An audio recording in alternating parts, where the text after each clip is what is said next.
महाराजांस व जिजाबाईस विजापुराहून दादोजी कोंडदेवाबरोबर शेवटी रवाना केल्यावर लवकरच महाराजांनी आपला कृतसंकल्प येणेप्रमाणे बोलून दाखविला. वडिलांनी यवनांची ताबेदारी पत्करून संपादिलेल्या दौलतीवर निर्वाह करून राहणे मला योग्य वाटत नाही. स्वतःच्या पराक्रमाने नवीन दौलत संपादन करण्याचा माझा निर्धार झाला आहे. माझ्या हातून काहीतरी नवी कमाई होईल तरच भोसल्यांच्या कुळात जन्म घेतल्याचे सार्थक. पुरुषाने स्वतःच्या कमाईचे अन्न खावे यातच पुरुषार्थ आहे. दैवावर भरवसा ठेवून राहणे सर्वथा योग्य नव्हे. दैव पंगू आहे. पुरुषाने स्वप्रयत्नाने त्यास सबल केले पाहिजे. यवनांनी आम्हा हिंदूंच्या स्वातंत्र्याचा अपहार करून गोब्राह्मणांस व क्षेत्राधिकांस अनेक प्रकारे त्रास दिला आहे व हिंदू धर्माची चोहोकडे ग्लानी होत चालली आहे. हा अनिष्ट प्रकार बंद करून स्वातंत्र्याची पुनःस्थापना करण्याविषयी तन मन धने करून उद्योग आरंभिण्याचा मी निश्चय केला आहे. हा सत्कार्य सिद्धीसाठी प्रयत्न करताना सर्वस्व नाश होऊन स्वप्राण वेचावे लागले तरी चिंता नाही. आजपर्यंत माझे वय व्यर्थ गेले, त्यास आता उपाय नाही. इतपत आयत्या पिठावर रेघा ओढीत बसून प्राप्त स्थितीत समाधान मानून राहण्यात मुळीच पुरुषार्थ नाही. हा महाराजांचा संकल्प दादोजी कोंडदेव यास कळला तेव्हा त्याने त्यास त्यापासून परावृत्त करण्याच्या उद्देशाने येणेप्रमाणे बोध केला. तुम्ही मनात योजलेली गोष्ट साध्य होणे परम दुर्घट आहे. सर्व देश यवनांनी पादाक्रांत केला आहे. सर्व किल्ले व ठाणी हस्तगत करून त्यांनी त्यावर आपल्या फौजा ठेवल्या आहेत. तुमच्या वडिलांनी संपादिलेल्या दौलतीचे रक्षण करून राहा म्हणजे पुरे आहे. नवी संपादनासाठी खटपट करू गेल्यास यवनांशी विरोध घडेल व आहे तेही गमावून आपल्या वडिलांस व स्वतःस तुम्ही प्राणसंकटात पाडाल. आपले वडील काही कमी पराक्रमी नाहीत, परंतु प्रबळ यवनांपुढे त्यांचे काही एक न चालून अंती त्यास यवनांची ताबेदारी स्वीकारावी लागली. याचा नीट विचार करा, भलताच अविचार करू नका. ह्या बोधावरून दादोजीच्या बुद्धीचा पोच कितपत होता व त्यास कोणत्या गोष्टींत इथे कर्तव्यता वाटत असे हे स्पष्ट होतच आहे.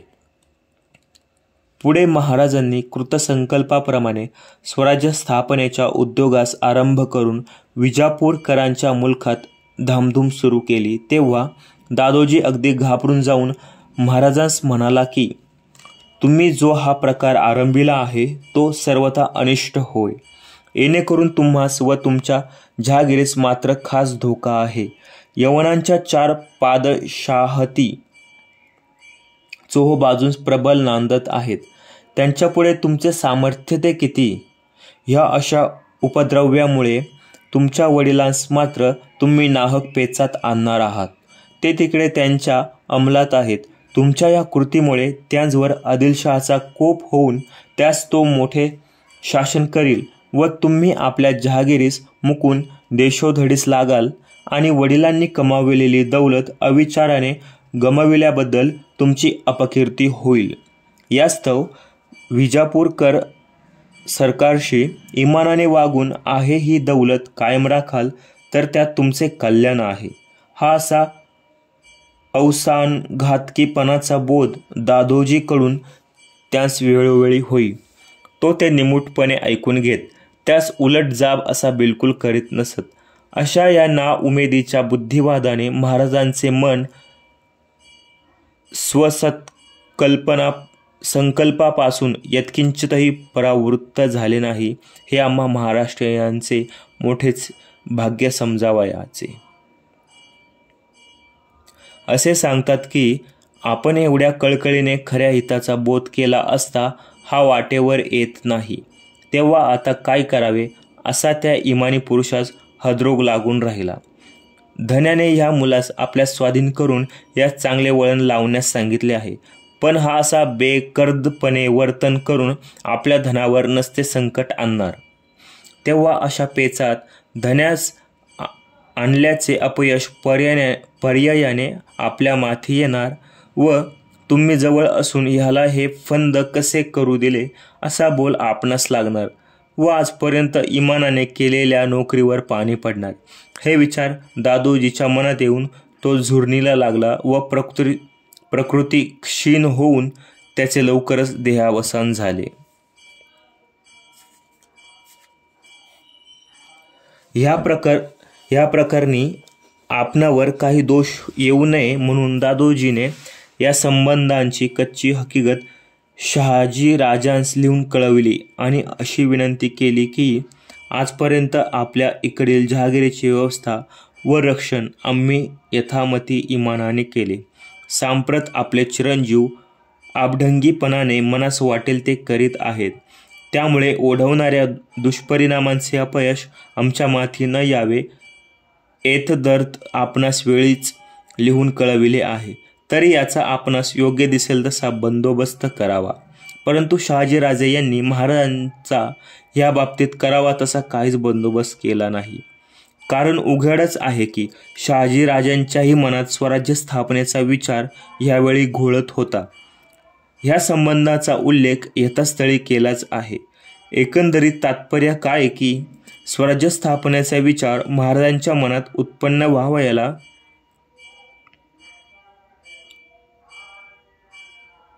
दादोजी कोंडदेवाचे शिक्षण यत्किंचितही कारण झाले नाही.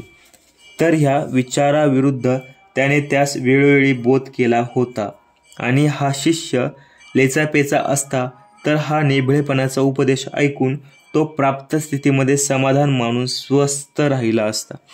परंतु महाराजांचे तेज विलक्षण असून अंगीकृत कार्याचे महत्त्व व ते साध्य करण्यास लागणारी साधन सामग्री यांचे ज्ञान त्यांच्या ठाई पूर्णपणे वसत असल्या कारणाने ते त्यापासून अनुमात्र पराडमुख झाले नाहीत. हा मातृबोधाचा प्रभाव किती विलक्षण आहे पहा. मातृमुखाने निघालेला प्रेमळ व मधुर असा एक शब्द दशसहस्त्र उपदेशकांच्या बोधप्रचुर व्याख्यानांहून अधिक आहे अशी एक युक्ती आहे. तिचं सत्यत्व महाराजांच्या चरित्रात चांगले प्रत्ययास येते.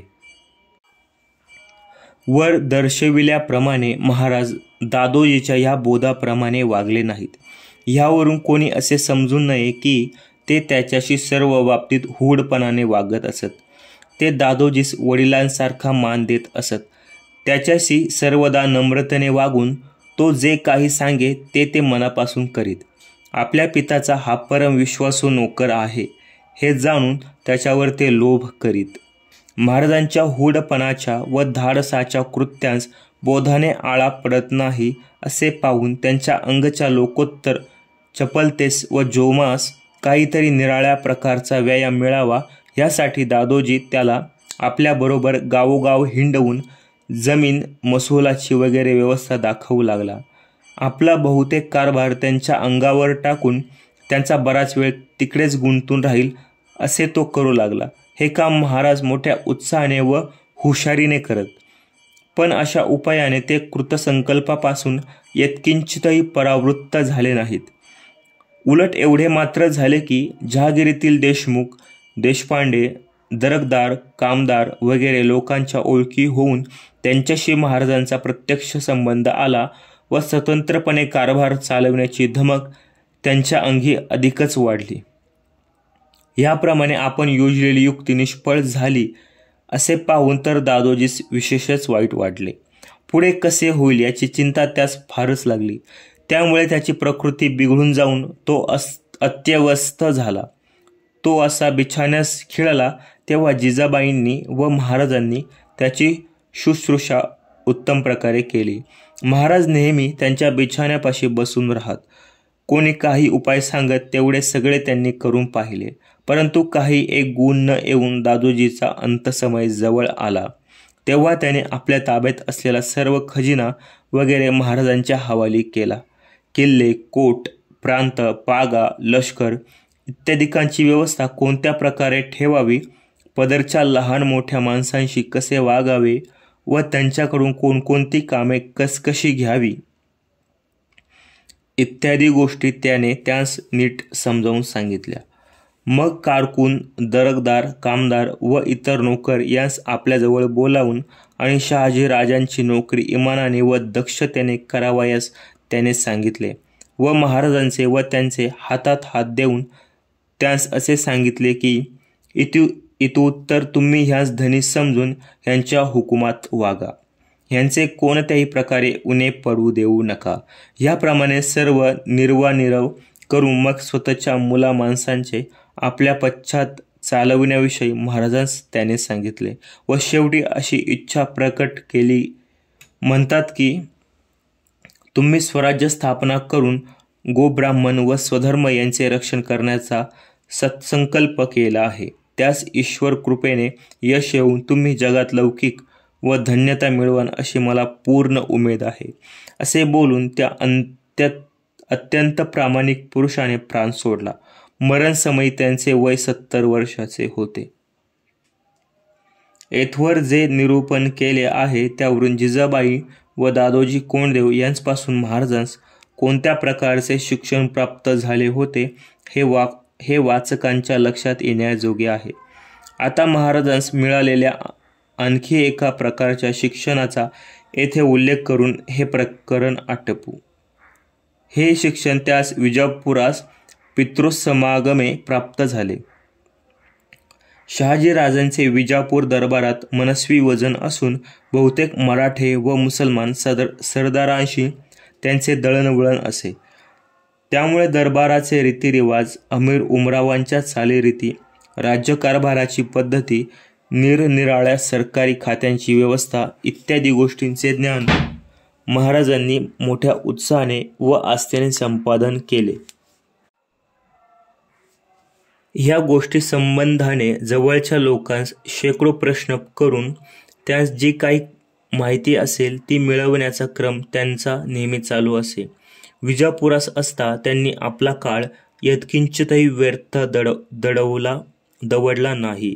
केवळ चैनी खातर मोठ्या डौलाने इकडून तिकडे मिरवण्यात जसा इतर सरदारांच्या मुलांचा वेळ जात असे तसा यांचा कधीही गेला नाही.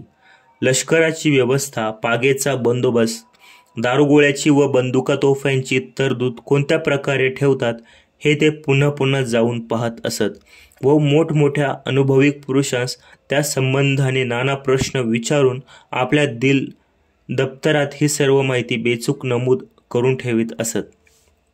आपला पुत्र असा चौकस व हुशार असून त्यास चांगल्या गोष्टींचा नाद आहे हे पाहून शहाजी राजांस फार समाधान वाटे व महाराजांचे या संबंधाचे कोड पुरवण्यात ते बिलकुल कसर करीत नसत.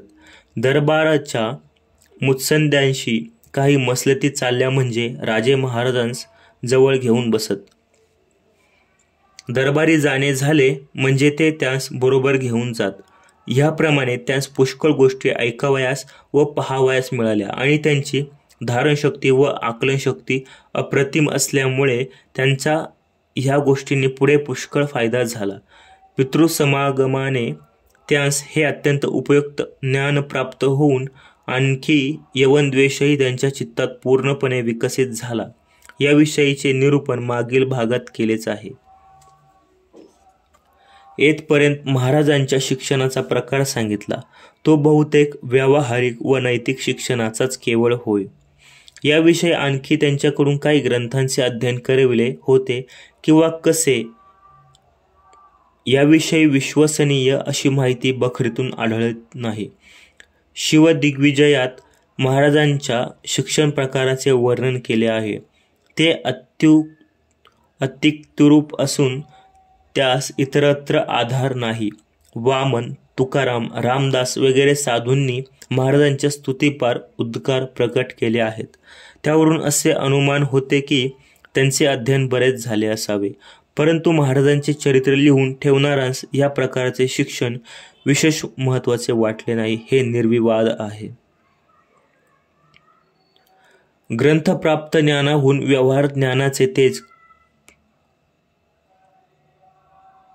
कधी कधी प्रखर असते. हे महाराजांच्या उज्ज्वल चरित्रावरून जगाच्या प्रत्ययास आले आणि त्यांच्या ठाईच्या ह्या तेजाने दिपून जाऊन इतर बाबी संबंधाने इतिहास लेखक अमूळ मुग्ध राहिले. यात काही नवल नाही.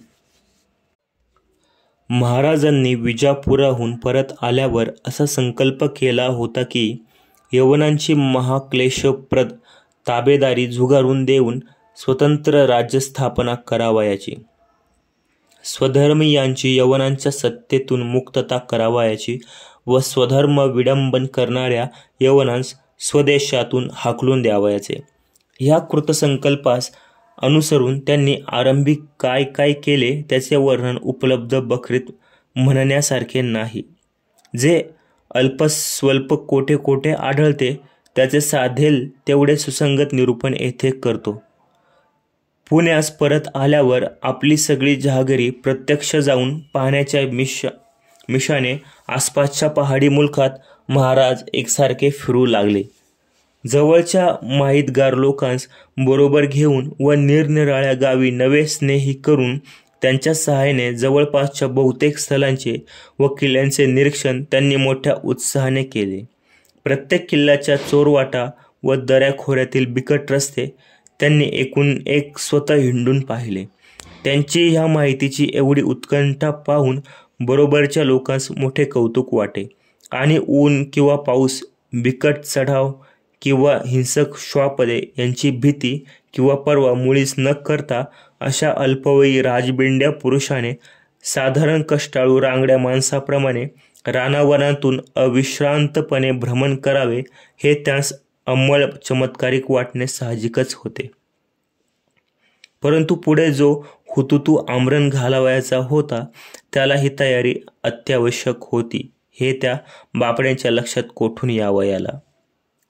त्यामुळे ज्या प्रांतात आपल्या चळवळीस आरंभ करावयाचा त्याची पाहणी यथास्थित करीत असता ती बरोबरच त्यांनी दुसरी एक तयारी अव्याहतपणे चालवली होती. ती कोणती म्हणाल तर मनुष्यांची अनुकूलता. जो जो मनुष्य भेटे त्याच्याशी स्नेह करून त्यास आपलासा करून घेण्याच्या कलेत महाराजांचा हातखंडा होता. कोणी कसाही मनुष्य असला तरी त्याच्याशी त्यांनी थोडा वेळ भाषण केले की तो त्यास अगदी भाळून जात असे. ही अप्रतिम कला त्यास अगदी अल्पवयातच साध्य झाल्यामुळेच मुख्यतः त्यास अंगीकृत कार्यरत असे उज्ज्वल यश आले. त्यांनी पदरच्या प्रत्येक मनुष्याशी मोठ्या प्रेमाने व रहसाळीने बोलावे. आपण हलके व हे श्रेष्ठ असा भास त्यांच्या मनास बिलकुल होऊ नये अशी सावधगिरी महाराज त्यांच्याशी वागण्यास सर्वदा घेत असत. त्यास काही संकट किंवा अडचण आल्यास ते मोठ्या स्नेहभावाने ऐकून घेऊन त्यास आपल्याकडून होण्यासारखे असेल तेवढे सहाय्य करण्यास ते सर्वदा तयार असत. पदरच्या माणसांस प्रसंगी पैशा अडक्याची मदत करण्यास ते मागे पुढे पाहत नसत. महाराजांच्या या अशा औदार्यामुळे पैशांचा फार मोठा खर्च होऊ लागला. तेव्हा दादोजीने एके दिवशी अशी तक्रार केली की आपण धनीच आहात, आपण कोणास काही द्या म्हटले तर आम्हाला देणे प्राप्त, परंतु आपणास जी नेमणूक करून दिली आहे तिच्या बाहेर खर्च होऊन आपल्या वडिलांच्या खर्चास जाणारी रक्कम कमी झाली असता तिकडून आम्हास नाहक दोष येईल. यासाठी आपणास जास्त खर्च करण्याची परवानगी आणून द्यावी, म्हणजे मग आमचे काही म्हणणे नाही. यावर महाराजांनी असे उत्तर केले की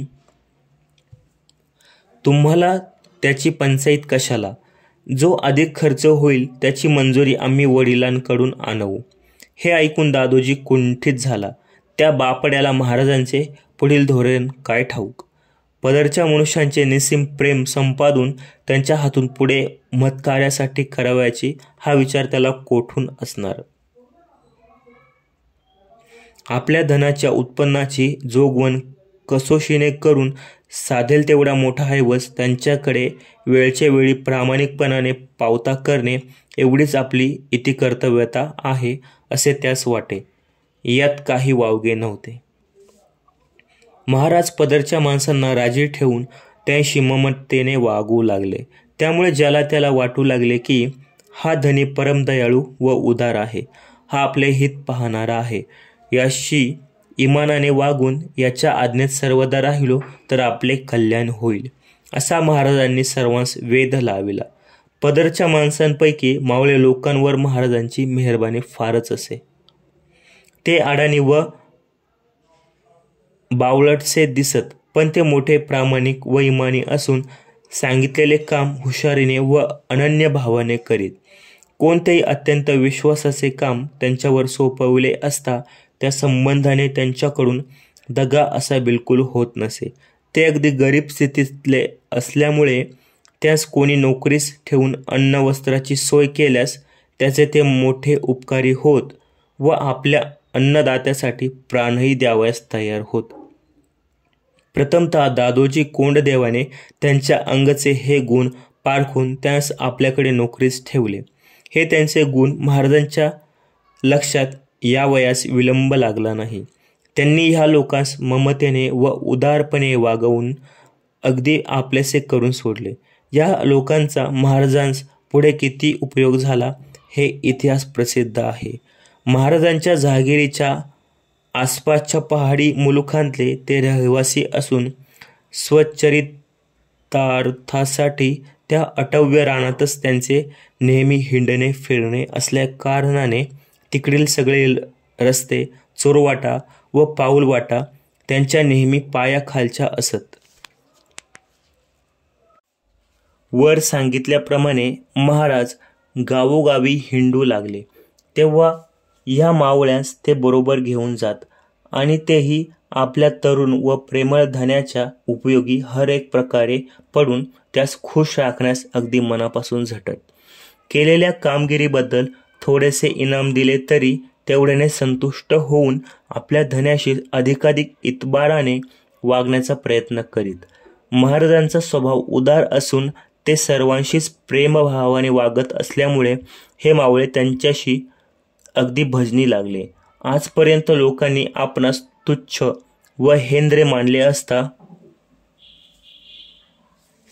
हा दयाळू धनी आपणाशी प्रेमळपणाने वागतो व गोड बोलतो हे पाहून ते महाराजांवर अतिशयीत प्रीती करू लागले. त्यांच्या मनात महाराजांविषयी अत्यंत अभिमान व भक्तीही उत्पन्न झाली आणि जेथे ह्या धन्याचे चरण तेथे आपले शिर. त्याच्या इष्ट कार्यसिद्धीसाठी समयी प्राणही देणे प्राप्त झाले तरी चिंता नाही असा त्यांच्या मनाचा निर्धार झाला आणि हा त्यांचा निर्धार कसाही बिकट प्रसंग आला तरी कधी यत्किंचितही ढळला नाही. ह्या मावळ्यांचे पुढारी काही देशमुख होते. त्यांच्याशी महाराजांनी पहिल्यापासून स्नेहसंपादन त्यांना आपल्या इष्टकार्यास अनुकूल करून घेतले. ह्यापैकी 3 नावे इतिहासात प्रसिद्ध आहेत. तीही येसाजी कंक, तानाजी मालुसरे व बाजी पासुलकर.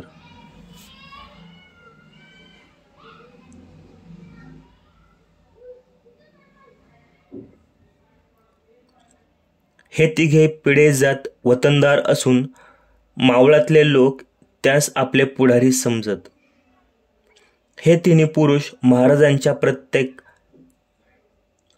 कारस्थानात पहिल्यापासून होते व पुढे मोठमोठ्या कामगिऱ्या त्यांनी अतिशयित इमानाने व मर्दुमकीने कशा पार पाडल्या.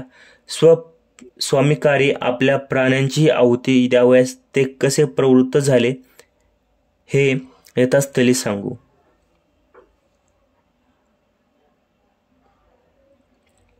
महाराजांनी केलेला संकल्प दादोजीला पसंत पडला नाही हे मागे सांगितलेच आहे.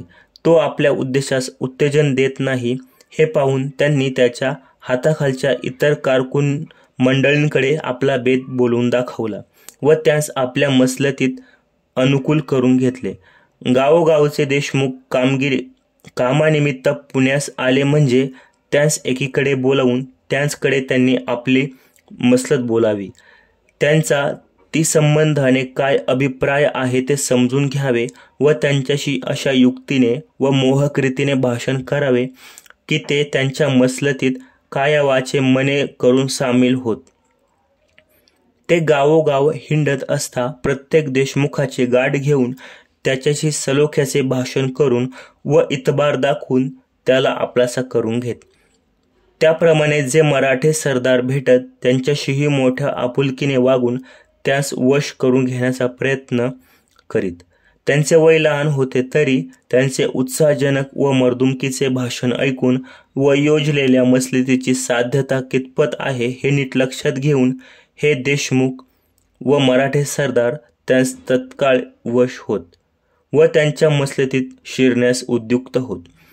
शिवाय त्यांचा आदरशीलपणा, त्यांचा वीरोत्साह, यवनांविषयी त्यांच्या ठायी वागत असणारा पराकाष्ठेचा द्वेष, स्वधर्मरक्षणाविषयीचा पूर्ण निर्धार व स्वराज्य स्थापनेने होणाऱ्या फायद्यांचे मनोवेधक रीतीने प्रतिपादन करण्याची त्यांची उत्कृष्ट शैली हे पाहून कोणी कसाही कुर्रेबाज, आबढंगी किंवा आपल्यापुरते पाहणारा असला तरी तो महाराजांना अगदी भाळून जात असे. दुसरे असे की महाराजांच्या वीर्यशाली वडिलांनी केलेले पराक्रम व संपादलेला लौकिक हे त्या प्रांतात सर्वत्र मशहूर होते आणि अशा प्रतापी पुरुषाचा पुत्र आपल्या पित्याप्रमाणेच जवान मर्द निपजून मर्दुमकी करून आपणास यवनांच्या मगरमिठीतून खास सोडविल असा उत्साहजनक विचार त्यांच्या मनात उत्पन्न होऊन महाराज अल्पवयी होते तरी त्यात सामील होण्यास ते तयार झाले आणि जे कोणी ह्या त्यांच्या महत्कार्यास सहाय्य झाले नाहीत त्यास त्यांनी कोणत्या प्रकारे शासन केले याचा पुढे निर्देश होईल. ह्याप्रमाणे महाराज आपल्या जहागिरीतील व आसपासच्या गावातील देशमुखास व सरदारांस वश करून घेण्याच्या उद्योगास लागले.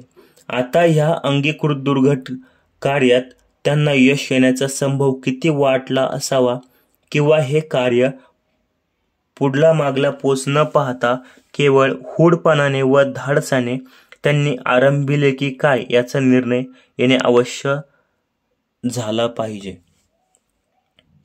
महाराजांच्या ह्या उद्योगास पहिली अत्यंत प्रोत्साहक गोष्ट म्हटली म्हणजे त्यांच्या महापराक्रमी तीर्थरूपांचा येथवरचा चरित्रक्रम होय.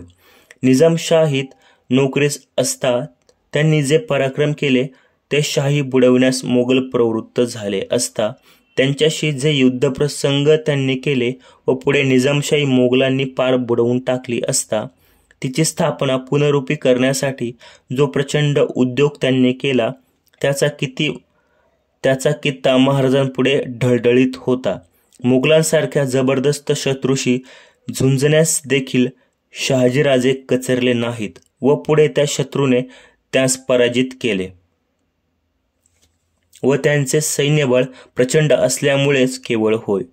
त्याप्रमाणेच पुढे विजापूर सरकारच्या पदरी नोकरी धरल्यावर त्यांच्या सहाय्याने त्या सरकारास कर्नाटकातील मोहिमेत यश येऊन त्यांची तिकडे दृढ सत्ता स्थापन झाली. या गोष्टी महाराजांस चांगल्या विदित होत्या. ह्यावरून त्यांची अशी खात्री झाली की आपण आपल्या लोकांचा चांगला जमाव करून त्यास योग्य प्रकारे तयार केले तर त्यांच्या मदतीने यवनांची सत्ता महाराष्ट्रातून हळूहळू निर्मूळ करता येईल. याप्रमाणे प्रतापशाली वडिलांनी घालून दिलेला अत्यंत उत्साहजनक कित्ता वळवून त्यास साजे असे काहीतरी कर्तृत्व करण्याचा हुरूप शिवाजी महाराजांसारख्या सत्पुत्राच्या हृदयात उत्पन्न झाला यात काही नवल नाही. सत्कृत्यात बाप से बेटा सवाई असे म्हणवून घेण्याचा सुयोग व सद्बुद्धी फारच थोड्या सुपुत्रांस प्राप्त होते. निजामशाहीची पुन्हा स्थापना करून सर्व राज्यसूत्रे आपल्या हातात वागवण्याची वडिलांची उत्कट आकांक्षा शत्रू अतिप्रबळ असल्यामुळे तृप्त झाली नाही व शेवटी निरुपायास्तव यवनांचीच पुनरुपी ताबेदारी त्यास पत्करावी लागली हे चांगले झाले नाही असे महाराजांस नेहमी वाटत असे व हे ते वारंवार बोलूनही दाखवीत. विजापुरास असता तेथे जी स्थिती महाराजांच्या अवलोकनात आली होती तेवरून तर त्यांच्या मनात यवनांच्या ताबेदारीचा पुरा वीट उत्पन्न झाला होता हे मागे सांगितलेच आहे.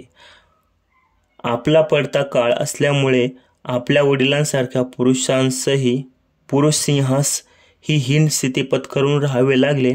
यास्तव ह्या अनिष्ट स्थितीतून साधेल त्या उपायाने सुटण्याचा उद्योग करावायचा असा स्तुत्य निश्चय महाराजांनी अल्पवयातच केला.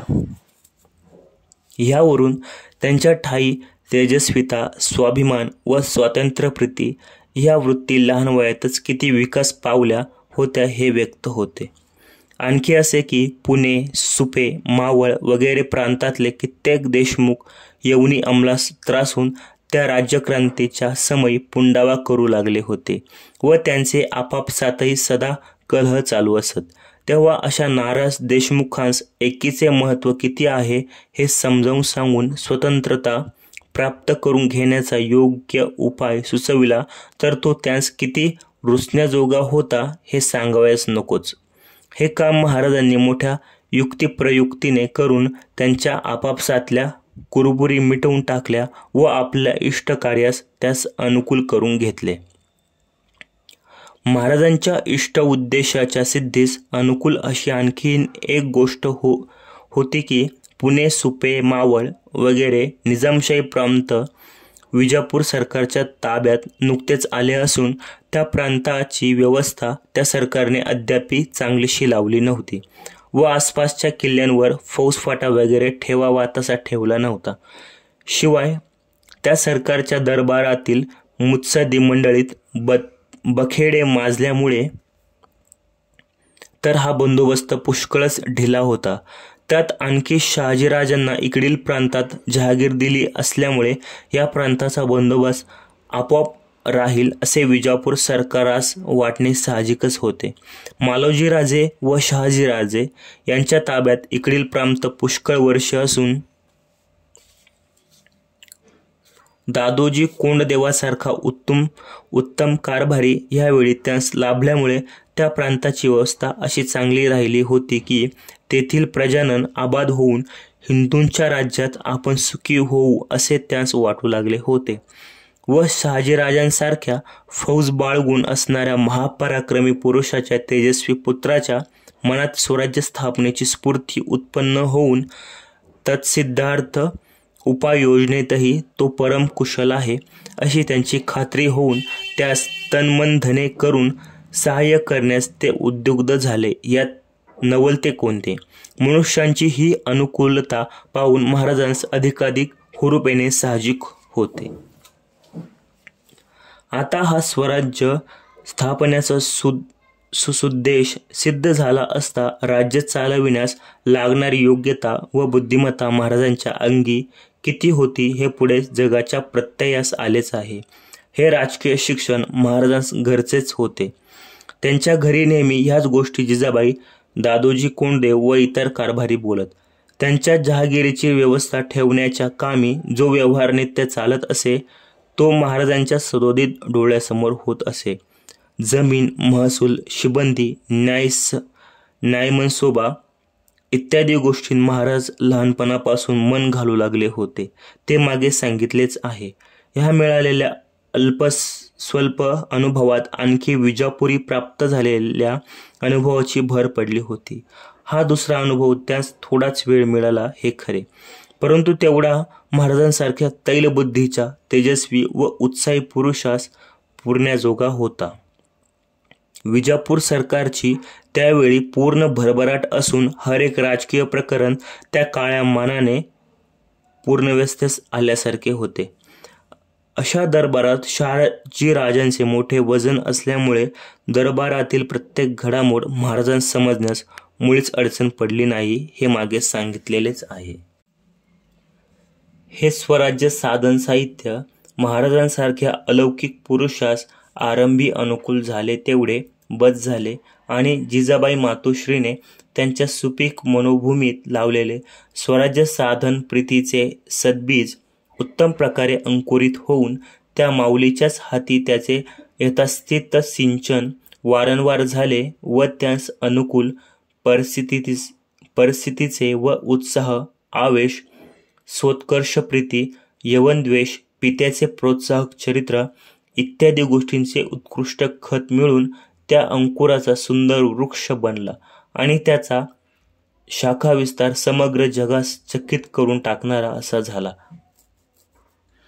या स्वराज्यरूप विशाल वृक्षाच्या मधुरतम फलांचा आस्वाद काही काळ महाराष्ट्रीयांस घडून ते सुखी, संपन्न व कीर्तिमान झाले.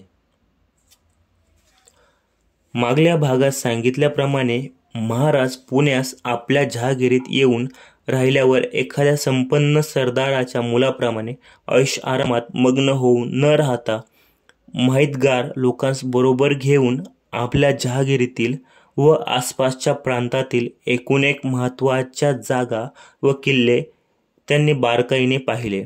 यवनांचा बंदोबस्त प्रत्येक किल्ल्यावर कितपत आहे त्याची माहिती मिळवली. सगळ्या चोरवाटा व हमरस्ते पाहिले. प्रत्येक देशमुखांशी ओळखी व मसलती केल्या.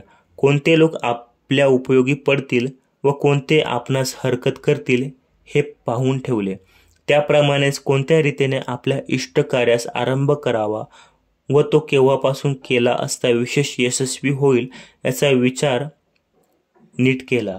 जवळच्या लोकांबरोबर या संबंधाने वारंवार खलबते केली आणि मग आपला कार्यक्रम ठरविला.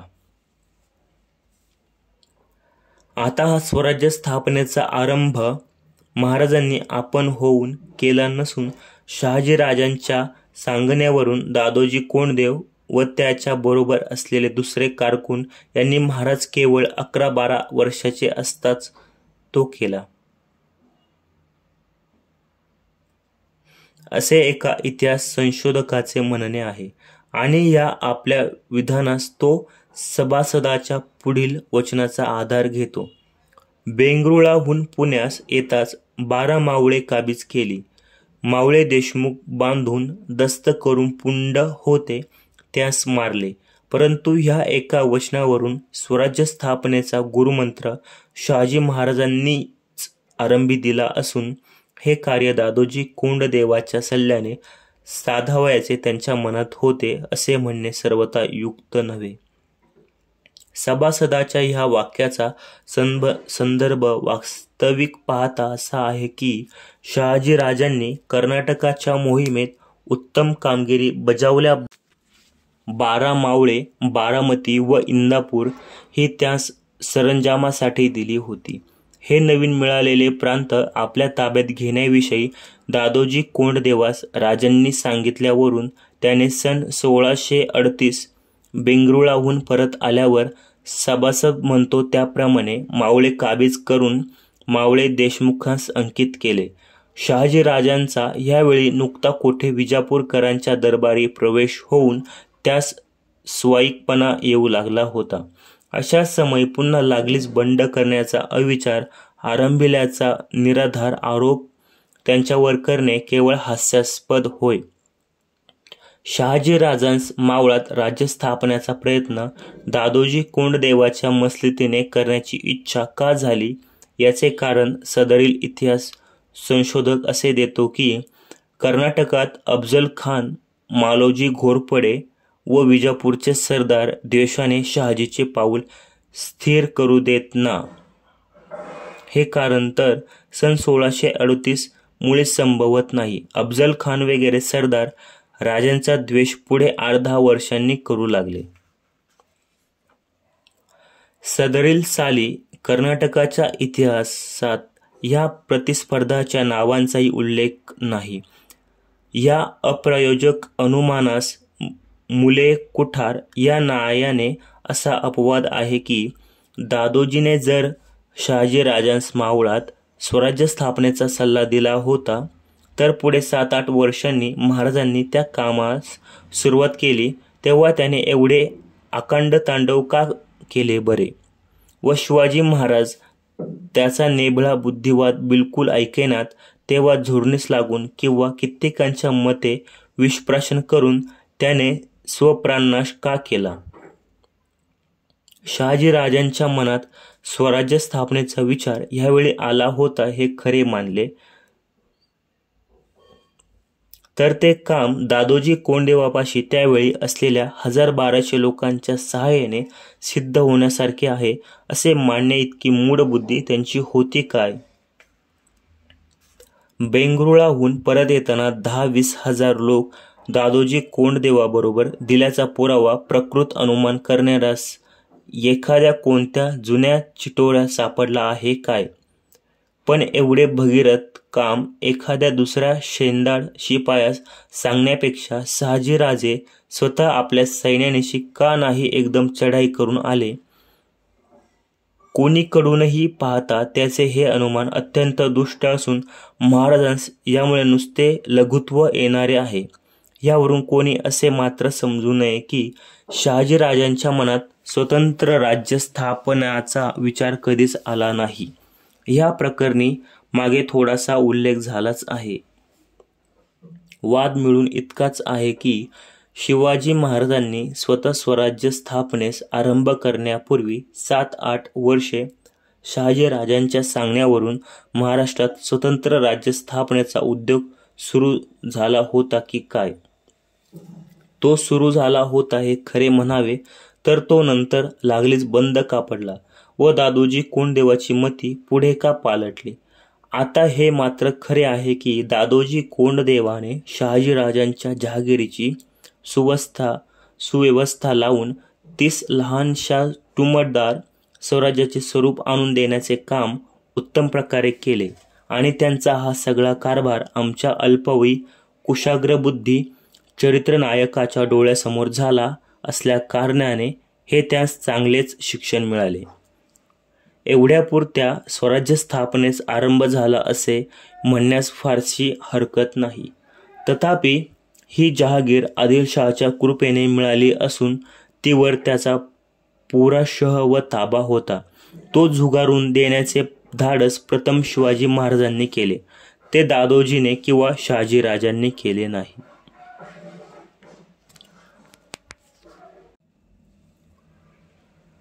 आता येथे कोणी असे म्हणेल की शहाजीराजांच्या मनात महाराष्ट्रात स्वतंत्र राज्य स्थापनेचा विचार नव्हता, तर महाराजांसंबंधाची कागाळी दादोजी कोंडदेवाने त्यांच्याकडे केली असता व विजापूर सरकारकडून त्यास या संबंधाने जरब मिळाली असता त्यांचा बंदोबस्त करण्याचे किंवा त्यास आपल्या जहागिरीतून हाकून देण्याचे राजांनी मनात का आणले नाही? ह्या प्रश्नाचे उत्तर सोपे आहे. महाराजांनी विजापूर सरकाराच्या अंमलातील मुलखात धामधूम आरंभिली त्या सुमारास कर्नाटकात शहाजीराजांचे बसनात नीट बसून त्यांच्या हाती बराच प्रांत जहागिरीच्या वगैरे रूपाने आला होता व ते तिकडे प्रबळ होऊन त्यांचे प्रस्थ बरेच वाढले होते. शिवाय पुढे विजापूर दरबारात दुफळी माजून त्या राज्यात जिकडे तिकडे अव्यवस्था झाली होती. अशा संधीस राजे स्वतः कर्नाटकात स्वतंत्र राज्य स्थापनेच्या प्रयत्नात होते हे मागे सांगितलेलेच आहे. तेव्हा अशा समयी स्वपुत्राने बेतावाताने आरंभलेली चळवळ यशस्वी होण्याचा संभव आहे असे त्यास वाटून त्या कांगाळ्या संबंधाने कानांवर हात ठेवून ते नामनिराळे राहिले.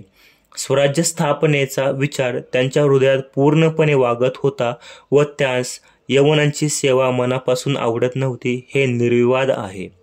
परंतु सदरील इतिहास संशोधक म्हणतो त्या वर्षीच त्यांनी ह्या कार्यास आरंभ केला हे म्हणणे मुळीच बरोबर नाही.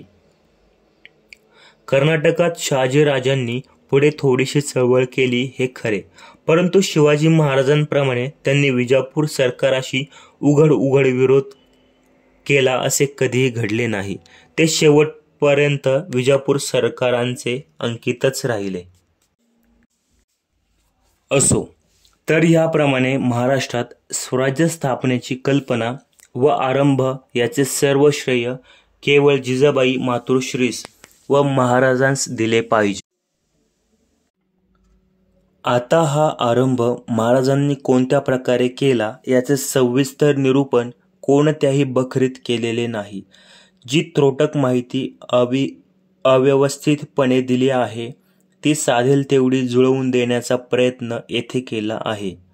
महाराजांनी एकंदर देशस्थितीचे अवलोकन करून व मुसलमान, मोगल व आपले हिंदू लोक यांच्या स्थितीचा पूर्ण विचार करून असे मनात आणले की मोगल व मुसलमान यांच्या ताब्यात सह्याद्री बंधारा आहे हे खरे आहे, परंतु त्यावर त्याचा अंमल व्हावा तितका दृढ झालेला नाही व तो आपल्या ताब्यात कायमचा राहिल्याने आपला मोठासा फायदा आहे असे त्यांस वाटत नसल्यामुळे तिकडील कोट किल्ल्यांचा वगैरे बंदोबस्त त्यांनी चांगलासा ठेवलेला नाही. तेव्हा हाच प्रांत पहिल्याने आपल्या कब्जात घ्यावा येथील किल्ले व आपल्या ताब्यात असल्यास सभोवतालील मुलूक सहज जेरदस्तीत येईल. यवनांनी किती खटपट केली तरी या प्रांतातील हिंदू प्रजा अनुकूल झाल्या वाचून तो त्यांच्या हाती कायमचा असा कधीही राहणे शक्य नाही. यास्तव यवनांस सहसा साध्य न होणारा असा हा मुलूक आपल्या ताब्यात आल्याने येथील बिकट किल्ल्यांच्या आश्रयाने यवनांशी थोड्याशा लोकांच्या सहाय्याने झुंजता येईल व प्रसंग पडेल त्यावेळी ह्या किल्ल्यांत छपून बसून स्वरक्षण करता येईल. त्याप्रमाणेच आपल्या जहागिरीतील व आसपासच्या प्रांतातील देशमुखांवर जरब ठेवून त्यास आपले कायमचे अंकित करण्यास हे डोंगरी किल्ले फारच उपयोगी पडतील असा विचार करून पहिल्याने काही किल्ले हस्तगत करण्याच्या उद्योगास महाराज लागले. त्यावेळी आसपासच्या बहुतेक किल्ल्यांवर विजापूर सरकारने रखवालदार ठेवले होते. त्यांच्याशी युद्ध करून त्या सरकारांशी उघड विरोध प्रगट करण्याचे सामर्थ्य महाराजांस त्या काळी मुळीच नव्हते. यास्तव दुसऱ्याच काहीतरी युक्तीने किल्ले हस्तगत करण्याचा बेत त्यांनी केला. पुण्याच्या नैऋत्येस सुमारे 20 मैलावर तोरणा नावाचा किल्ला आहे. त्या किल्ल्यावरील अंमलदाराशी बोलणे लावण्याकरिता महाराजांनी येसाजी कंक, तानाजी मालुसरे व बाजी पासलकर ह्यास पाठविले. त्या किल्लेदारास त्यांनी असे सांगितले की हा किल्ला तूर्त आमच्या स्वाधीन करा, तो आम्ही पातशहापासून आपल्याकडे करून घेणार आहोत. याप्रमाणे त्यांच्याशी समोपचाराने बोलून व काही लाच देऊ करून हा किल्ला सन 1646 महाराजांनी आपल्या ताब्यात घेतला. ही विजापूर सरकारची केलेली पहिलीच आगळीक आपणास पचावी म्हणून महाराजांनी विजापूर दरबारात लागलीच वकील पाठवून असे कळविले की हा किल्ला आम्ही घेतला तो सरकारच्या फायद्यासाठीच केवळ होय. ह्या एकीकडच्या मुलखात आमच्यासारखा विश्वासू नोकर असल्याने पातशाहीचे पुष्कळ प्रकारे हित होण्याजोगे आहे. इकडील मुलखातील जमीन महसूल देशमुख जमीत असल्यामुळे त्याची आकारणी व्हावी तशी बरोबर झालेली नाही व देशमुख खरी आकारणी काय आहे ते कळू देत नाहीत. अशाने त्यांचा फायदा होऊन सरकारचे नाहक नुकसान होते. तेव्हा आमच्या ताब्यात मुलूक आल्याने त्याची धारेबंदी यथास्थित होईल. या म्हणण्याचे प्रत्यंतर यावे म्हणून विजापूर सरकारास गेल्या 10 वर्षात जो वसूल मिळाला होता त्याहून पुष्कळ अधिक देण्याचे महाराजांनी कबूल केले. त्यांच्या ह्या अर्जाचा जबाब मिळण्यास बरेच दिवस लागले. महाराजांना तरी हेच हवे होते. त्यांच्या वकिलांनी दरबाराच्या लोकांस अवधाने चारून अर्जाचा निकाल अनुकूल करून घेतला. इकडे महाराजांनी मावळे लोक जमवून तोरणा किल्ल्याची डागडुजी केली व तो चांगला मजबूत करून त्यास प्रचंडगड असे नाव दिले. या किल्ल्यात खणत असता महाराजांस पुष्कळ द्रव्य सापडले. हा धनलाभ आपणास भवानीच्या प्रसादाने झाला असून आपल्या सत्कृत्यास तिची पूर्ण अनुकूलता आहे असा प्रवाद भाविक लोकांत त्यांनी पसरविला. यामुळे तर त्यांची महाराजांवर अधिकच निष्ठा बसून ते त्यास विशेष उत्साहाने सहाय्य करू लागले. हा प्राप्त झालेल्या द्रव्याचा विनियोग महाराजांनी दारुगोळ्याचा व इतर युद्धोपयोगी सामग्रीचा मुबलक संग्रह करण्याकडे व एक नवीन किल्ला बांधण्याकडे केला. तोरणा किल्ल्याच्या आग्नेयेस 3 मैलांवर मुरबाद नावाचा डोंगर चांगला आहे असे पाहून येथे वस्ती करून किल्ला बांधण्याचे काम महाराजांनी मोठ्या झपाट्याने सुरू केले. त्या डोंगरास 3 सोंडा किंवा माच्या होत्या. त्यासही तटबंदी केली.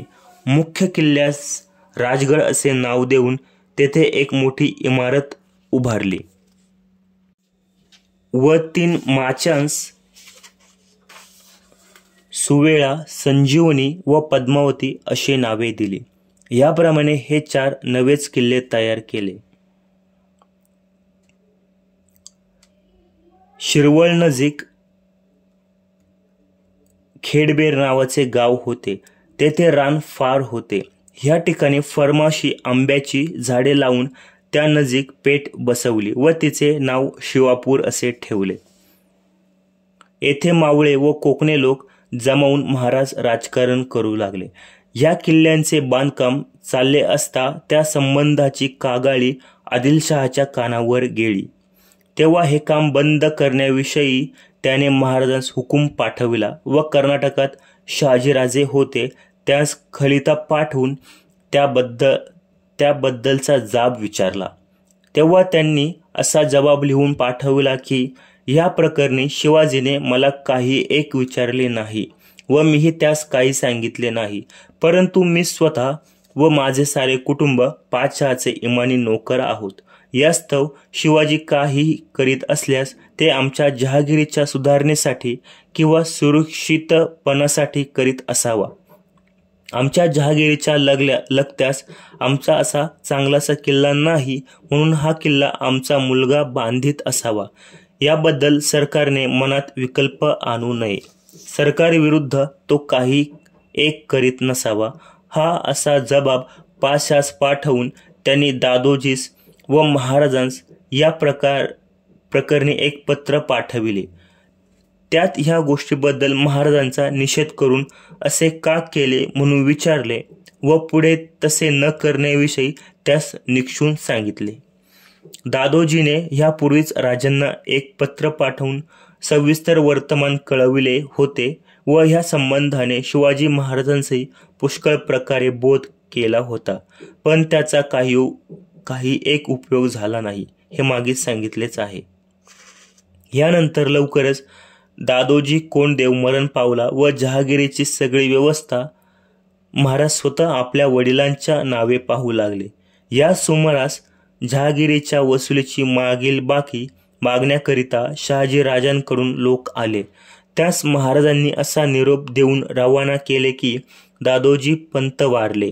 इथला खर्च वाढला असून इकडील भिकार जमिनीचे उत्पन्न जहागिरीच्या खर्चास पुरत नाहीसे झाले आहे. कर्नाटकात आपल्या ताब्यात मोठा मुलूक असून तो सुपीक आहे. यास्तव आपण तिकडील उत्पन्नावरच इतपर निर्वाह करावा हे बरे. ह्या जबाबाने शहाजीराजांस मुळीच राग आला नाही असे दिसते. उलट आपला मुलगा कर्तृत्ववान निपजून अचाट कृत्य करून सत्कर्ष साधण्यास उद्युक्त झाला आहे हे पाहून त्यास मोठे समाधान वाटले. यानंतर त्यांनी आपल्या जहागिरीची एकंदर व्यवस्था पाहण्याचा कुलख्यातार महाराजांस मोठ्या आनंदाने दिला आणि तुमची हुशारी व कर्तबगारी ऐकून मी फार खुश झालो आहे असा निरोप त्यांनी त्यास पाठविला.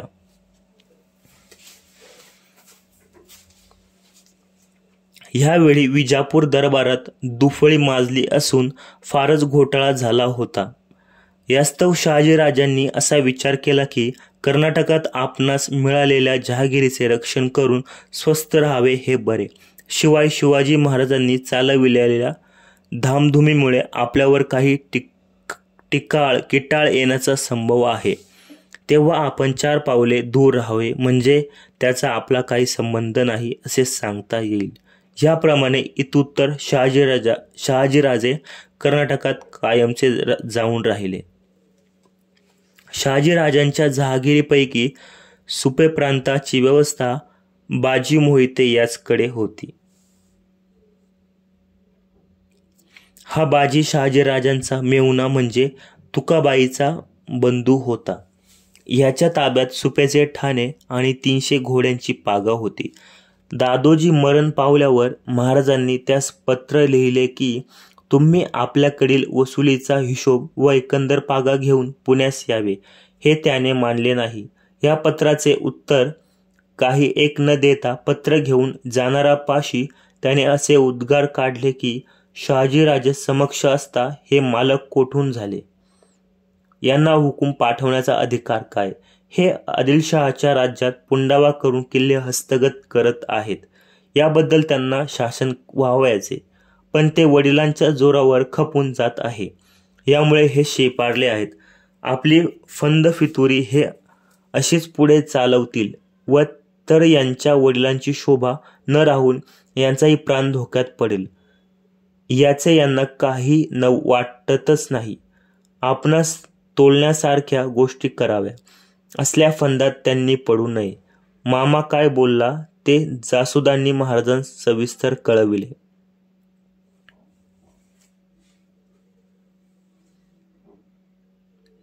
ते ऐकून त्यास फार राग आला व शिमग्याच्या दिवसात पोस्त मागण्याच्या बहाण्याने काही मावळे बरोबर घेऊन ते ह्या मामाच्या भेटीस गेले.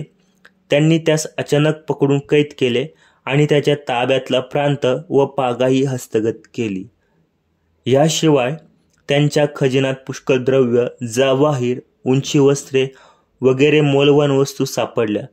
हा मोहिते आपल्या वडिलांचा मेहुणा आहे हे लक्षात आणून महाराजांनी त्याचा आदर केला व त्यास आपल्यापाशी राहून आपण आरंभिलेल्या कार्यास सहाय्य करावयास सांगितले. परंतु तो काही केल्या कबूल होईना. तेव्हा त्याच्या व त्याच्या पक्षाच्या लोकांस मोठ्या इत्मानाने कर्नाटकात शहाजीराजे बेंगळूर येथे होते तिकडे पाठवून दिले. या एका कृत्याने पदरच्या सर्व माणसांवर व इतर लोकांवरही महाराजांची चांगली जरब बसली. तो वडिलांचा खुद्द मेहुणा असता त्याची सुद्धा त्यांनी मर्यादा ठेवली नाही. तेव्हा यांच्याशी फारच सांभाळून वागले पाहिजे. यांची आज्ञा मोडली किंवा त्यांच्या विरुद्ध काही खटपट केली तर पाहिजे त्यास शासन करावयास हे मागे पुढे पाहणार नाहीत असे विचार त्यांच्या मनात येऊन ते महाराजांस फारच बचकू लागले. पुण्याच्या पूर्वेस चाकणचा किल्ला आहे. हा किल्ला पुण्यास जाण्या येण्याच्या मार्गात असल्यामुळे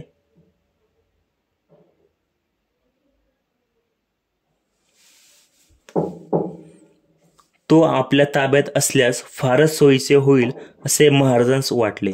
या किल्ल्याची हकीकत अशी होती की निजामशाही सरकारकडून हा पहिल्याने शहाजीराजांस मिळाला होता. पुढे त्यास जाधवरावाच्या पाठलागामुळे विजापुराकडे पळून जावे लागले. तेव्हा त्या धामधुमीत मार्तंडदेव व होनापा देशपांडे नावाच्या पुंडांनी तो बळकाविला होता.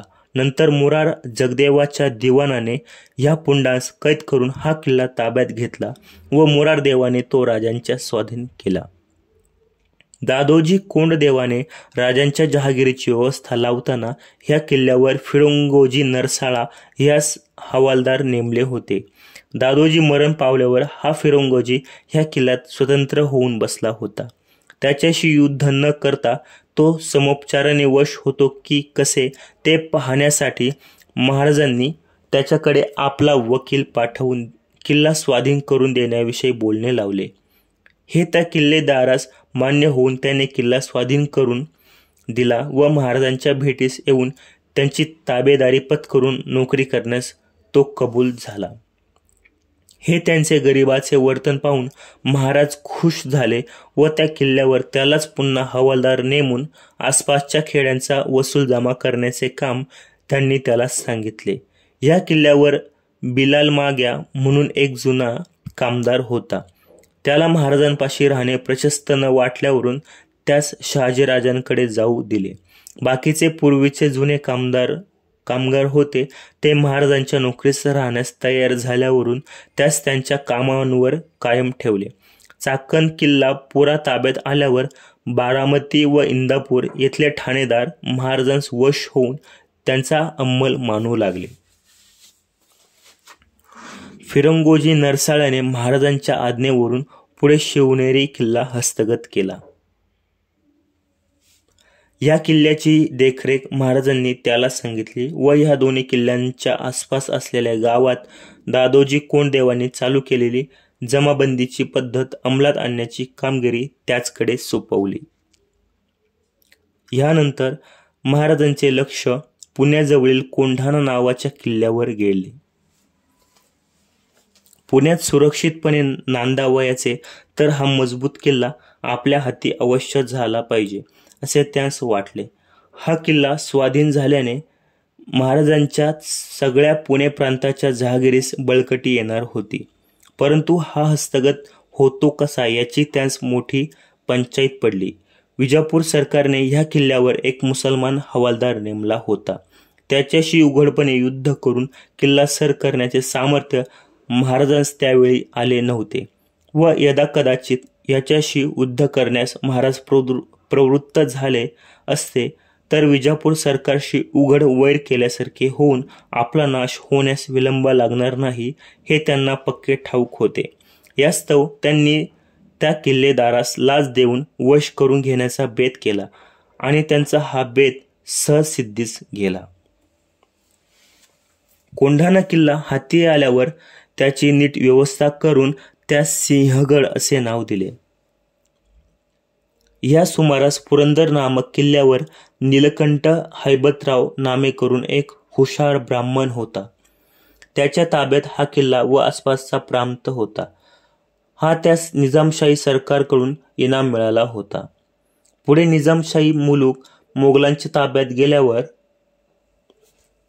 हा नीलकंठराव स्वतंत्र होऊन बसला होता. शहाजीराजे व दादोजी कोंडदेव यांच्याशी हा मित्रभावाने वागत असे. दादोजी मरण पावला त्या सुमारास हा नीलकंठराव मरण पावला. त्याला 3 पुत्र होते. त्यापैकी वडील मुलगा निळोपंत हा सगळा कारभार आटपून आपल्या धाकट्या भावास मोजानिसा झाला. ह्या भावांची नावे पिलाजी व शंकराजी असे होती. त्यांचे म्हणणे अर्थात असे होते की किल्ल्याची मालकी तिघा भावांच्या हाती सारखी असावी. हा असा तिघा भावां कलह जुंपून राहिला होता. शिवाजी महाराज पराक्रमी निपजून आपल्या जहागिरीची वृद्धी करण्याच्या प्रयत्नात आहेत हे पाहून निळोपंत त्यांच्याशी स्नेहभावाने वागत असे. आता हा किल्ला आपल्या कब्जात येतो कसा हा विचार महाराजांस पडला. किल्ल्याच्या मालकांशी उघड वैर करावे तर ते पडले पिढीजात मित्र.